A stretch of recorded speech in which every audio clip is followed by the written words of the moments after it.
Messieurs les attachés de défense et de sécurité près les ambassades des pays amis, messieurs les généraux, les officiers supérieurs, subalternes, les sous-officiers, hommes de rang, mesdames, messieurs, chers invités,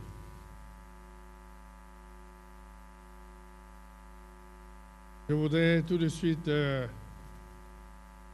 féliciter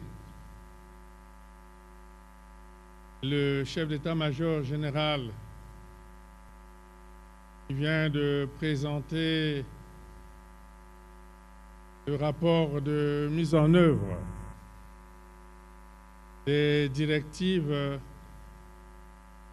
telles qu'elles ont été données ici même le 31 décembre 2024.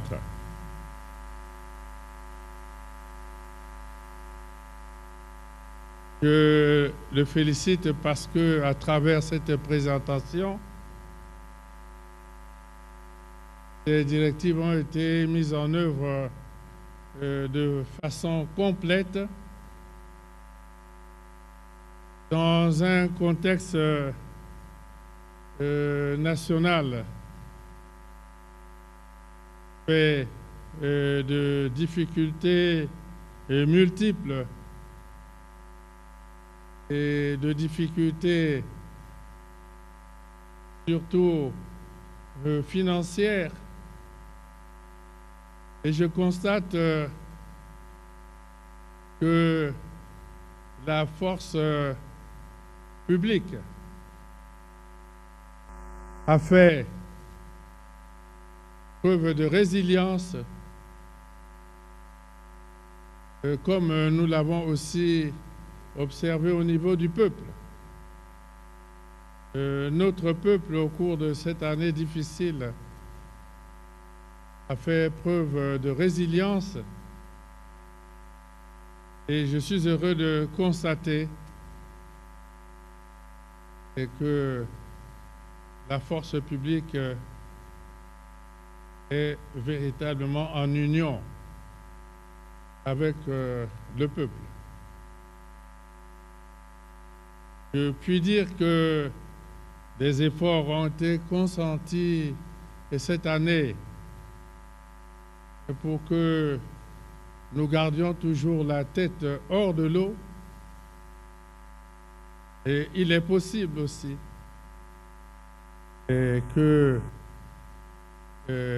les années à venir soient aussi des années de progrès et de résultats positifs, pourquoi pas, dans l'intérêt du peuple et de la force publique. Les directives données l'année dernière ont été exécutées. Dans cette exécution, 2026 devrait connaître le renforcement des unités de combat à partir des recrutements qui ont été faits, ainsi que, comme cela a été dit, permettre la mise en place de l'unité de génie travaux, puisque cette unité, cet embryon d'unité a déjà fait ses preuves sur le terrain. Donc, renforcement de la qualité, de la capacité et de défense de certaines unités de combat.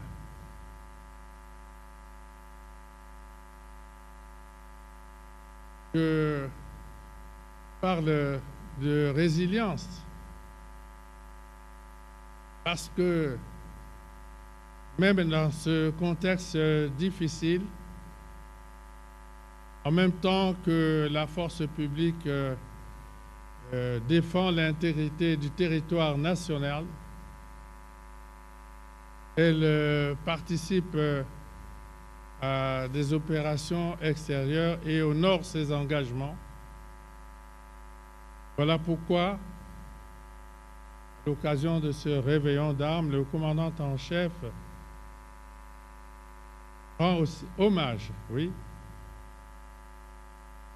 aux éléments de la force publique qui ont trouvé la mort en mission commandée en République centrafricaine.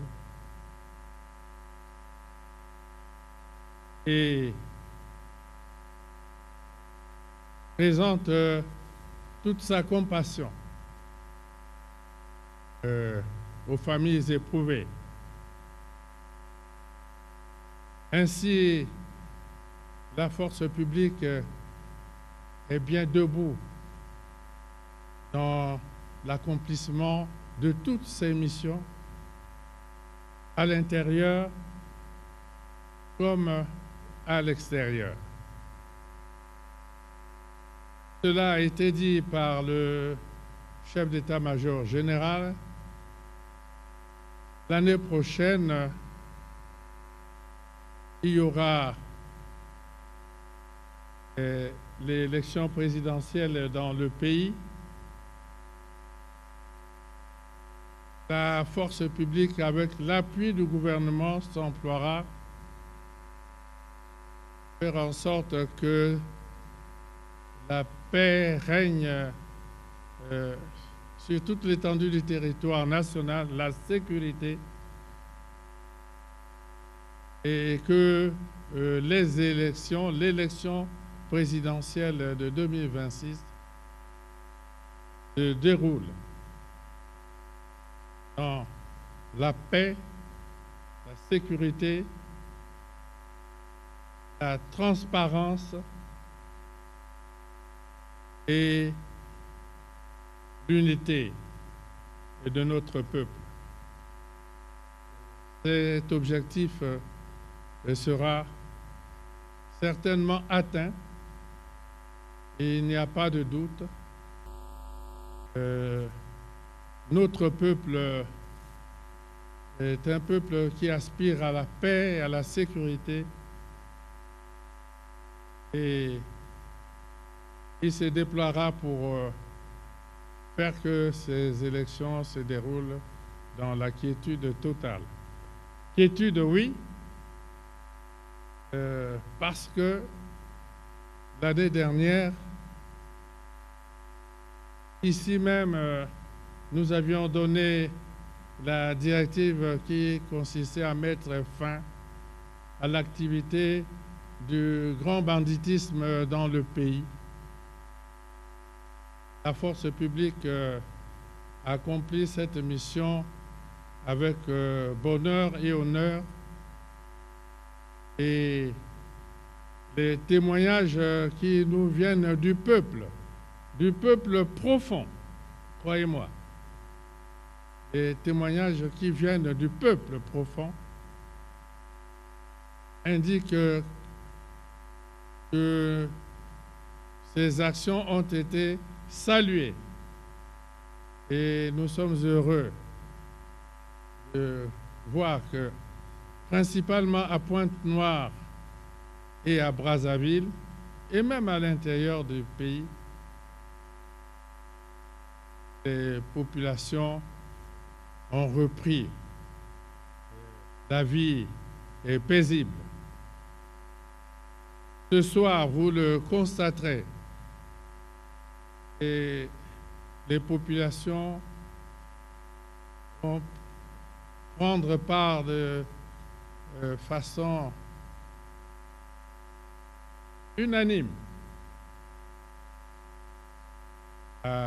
au réveillon de fin d'année. J'ai eu des témoignages,